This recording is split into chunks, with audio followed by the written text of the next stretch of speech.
В России стартовала осенне-зимняя призывная кампания. С юношами в Алданском районе встретилась Татьяна Вахнина.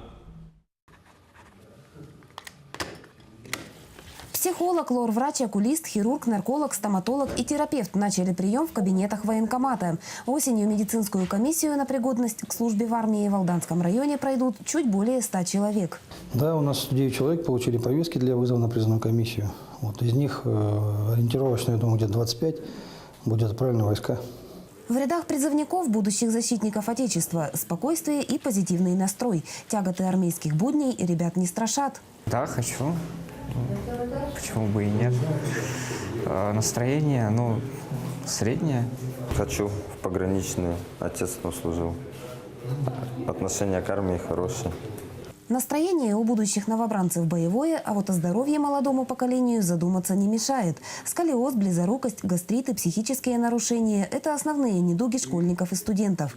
Главными причинами сотрудники военкомата называют вредные привычки и увлеченность гаджетами. У нас, наоборот, снижение пока идет. Именно показатели годности по сравнению с предыдущими годами. То есть ситуация как бы в процентном отношении не сильно, но в пределах 2-3%, к сожалению, пока снижение годности идет.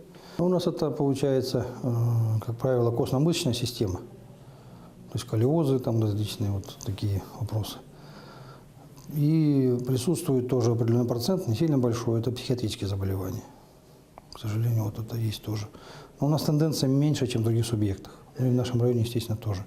Как отмечают сотрудники военкомата, в последние годы отношение у молодежи к вооруженным силам меняется. В армии служить считается престижным. Впрочем, в формировании такой установки главную роль играет не столько солдатская романтика, сколько рациональный подход. Вот общаюсь с молодежью, немножко меняется у них взгляд.